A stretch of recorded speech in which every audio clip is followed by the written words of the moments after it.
Begini, orang-orang yang disebut dekat dengan Tuhan atau secara terminologinya dalam ilmu tasawuf yaitu al-muqarrabun. Al-muqarrabun itu orang-orang yang dekat dengan Tuhan. Yang jauh dengan Tuhan itu al-mub'adun, orang yang dijauhkan dengan Tuhan. Ini terjadi, ya persoalannya anggapan, persepsi, penilaian, atau asumsi. Bukan keputusan Tuhan, tapi asumsi manusia. Orang-orang yang jauh dari Tuhan, ketika mereka itu berbuat kebaikan, ngasih santunan anak yatim piatu, seperti memperbaiki rumah orang-orang jompo yang mau roboh, seperti bagi-bagi beasiswa untuk anak-anak jenius, seperti dan seterusnya. Termasuk juga ritual-ritualnya, ibadahnya, semuanya. Mereka akan mencatatnya sebagai kebaikan.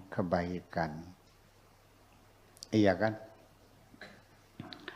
Tetapi ketika kebaikan orang-orang yang mub'adun, yang dijauhkan dari Tuhan, dilihat oleh orang-orang yang sudah dekat dengan Tuhan dan mengerti kebenaran dengan sesungguhnya, mereka melihat apa yang mereka lakukan bukan kebaikan, tetapi kejahatan.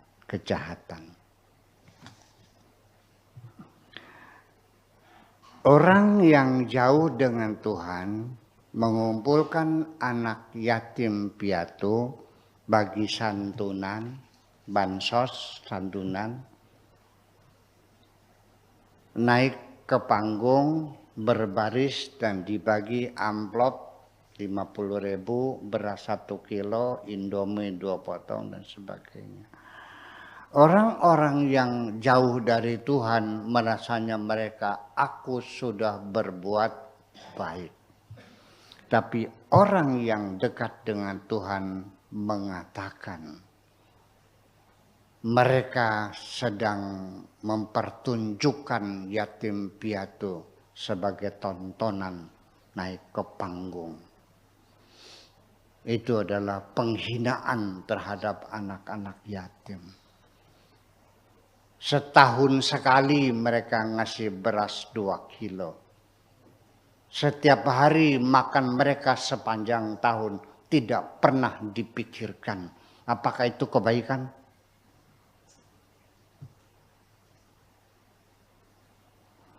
Orang yang jauh dari Tuhan mengatakan, aku banyak bersedekah, banyak bantu orang. Orang yang sudah paham Tuhan mengatakan mereka tidak berbuat baik, tapi mereka memperbudak orang lain dengan kebaikan-kebaikannya. Dan seterusnya. Ini dalam Al-Quran disebutkan, alladzina dhalla sa'yuhum fil hayati dunya wahum yahsabuna annahum yuhsinuna sun'a. Orang yang di dunianya tersesat, tetapi selama di dunia mereka merasa selalu berbuat baik.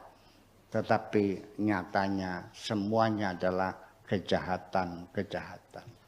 Kebaikan bukan karena kasih sayang, tapi memperbudak orang lain supaya nurut semua. Sampai sekarang peribahasa mengatakan setiap donatur itu pasti bagi duit supaya bisa ngatur, kan seperti itu. Betul nggak? Dan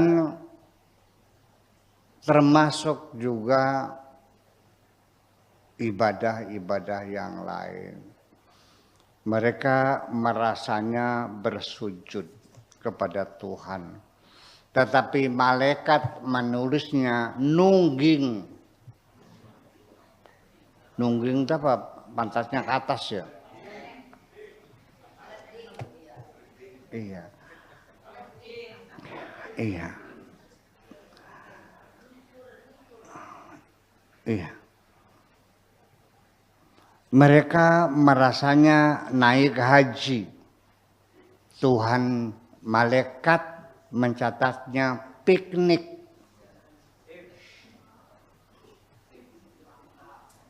Mereka merasa bersyukuran. Malaikat menulisnya di kitabnya pameran. Mereka kecewa. Ya seperti itulah kira-kira. Makanya berhati-hatilah.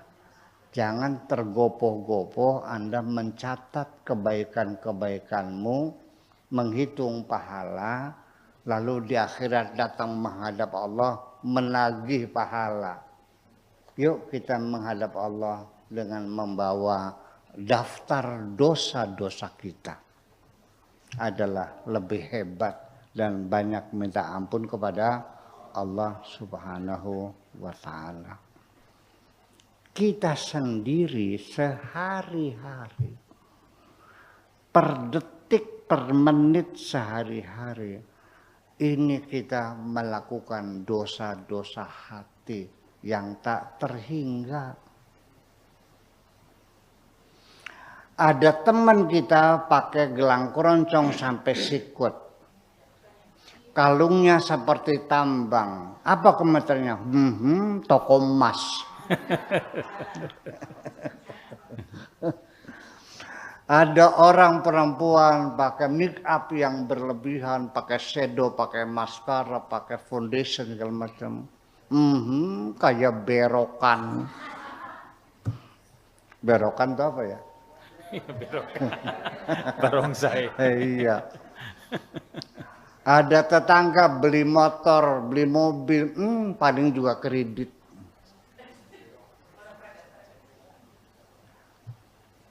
Ada tangga anaknya masuk sekolah perguruan tinggi, ya paling juga nyogok. Di mana kebaikan hatimu? Bukannya engkau ikut gembira ketika orang sedang gembira. Bukannya engkau ikut bersedih hati ketika orang ada susah. Kenapa engkau bertepuk tangan ada orang susah? Mengapa engkau marah ada orang lagi dapat rezeki?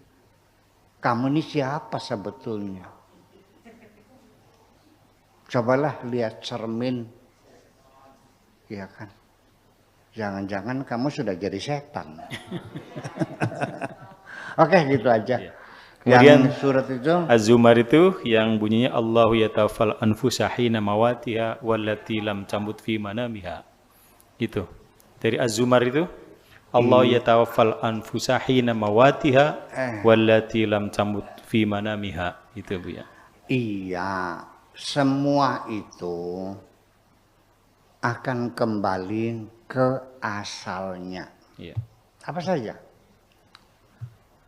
Saya dari Kertasmaya, 10 tahun saya keliling dunia. Ke London, ke Perancis, ke Jerman, ke Belanda, ke Mesir, ke Libya, 20 tahun. Nyong saya asalnya orang Kertasmaya, orang Indramayu. Dia pulang lagi ke setinggi-tinggi burung terbang, akhirnya akan turun ke Sarangnya. ke bumi juga. Semua akan kembali ke asalnya. Kita ada jasad, ada roh. Jasad kita berasal dari tanah. Tunggu saatnya ibu-ibu, engkau akan kembali menjadi tanah lagi. Betul? Tunggu saatnya, nggak lama kok. rohmu berasal dari Tuhan. Wa idza nafakhtu fihi min ruhi, maka bersiap-siaplah, rohmu akan kembali kepada Tuhanmu. Yang mati itu jasadmu hancur, tapi rohmu tidak hancur, akan kembali kepada Tuhanmu. Dan nanti roh itu akan dikembalikan lagi, dihadirkan lagi untuk menerima balasan-balasan dari amalmu. Kalau engkau berbuat baik, kau dibalas dengan kebaikan-kebaikan. Kalau engkau selama hidup berbuat jahat, kamu akan dibalas dengan hukuman dan siksaan. Bersiap-siap sajalah. Ya. Jadi kita jangan ragu dan bimbang apakah Allah bisa menghidupkan lagi. Bagaimana bertanya bisa tidak? Dulu kita tidak ada apa-apa, kok bisa ada? Bisa. Kenapa mengadakan yang pernah ada menjadi sulit? Mengadakan sesuatu yang dulu pernah ada lebih mudah daripada mengadakan yang pertama tidak ada.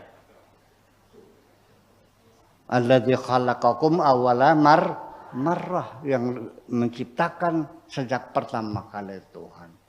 Dan tidak ada yang aneh bagi Tuhan untuk mencipta. Tinggal hanya mengatakan kun, maka terjadilah. Itu saja. Terima kasih. Ya, baik.